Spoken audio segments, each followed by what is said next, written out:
let's talk Romanian deadlifts. So a Romanian deadlift is to target the glutes, the hamstrings, and that lower part of your erectors in your back.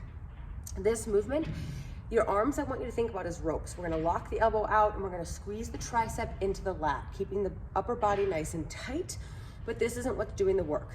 Our abs are engaged, but we're gonna hinge at the waist using our hamstrings, glutes, and lower back to move the weight, okay? So you can use, there's 3 different tools here, okay? So depending on what you have availability to.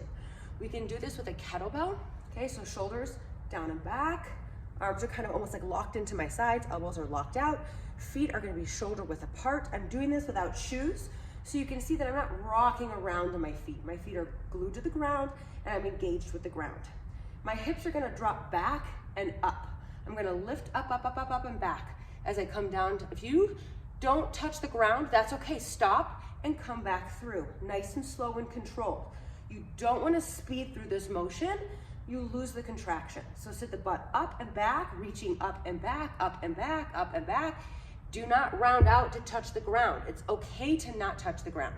So go to your point, okay? If it is the ground, that's fine. And then come up nice and slow and squeeze through. Notice how tight the kettlebell is to my body. It should touch right in between your ankles and up, not out here. If you're coming out here, guess where the weight goes? Into that lower back, okay? So shorten, if you're feeling your back too much, make sure that the bell or the dumbbell is touching your legs, it's that close, and that you're sitting up and back. Shorten the range of motion. Stop a little bit short. Make sure at the top, you're squeezing your butt as hard as you can and you're not hyperextending. So the 2 biggest mistakes, now this time I'm gonna switch tools. So if you wanted to do this with a dumbbell, you can. Okay, so I'm gonna pick it up the same way here, close to me.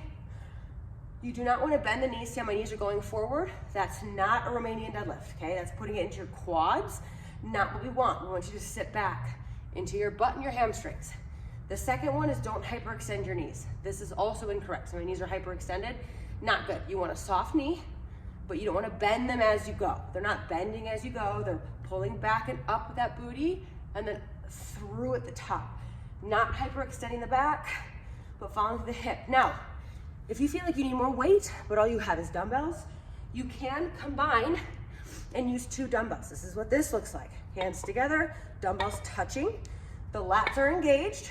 You're gonna drop that hip back, down, pause, and then back up. You wanna go to about mid-shin, okay? Any deeper than that, you don't really need to do with this movement, right? So hands, or dumbbells touching, feet shoulder width apart. We're gonna come down, down, down, down, down, right there, and then back up. The reason being is that going any deeper is called a deficit. We don't need to be doing deficit deadlifts today. So that's your deadlift. Again, if I had an image to kind of show what I would want, I would put a band around your waist and I would lift you up and back as you're hinging. That's like the pull you want to create.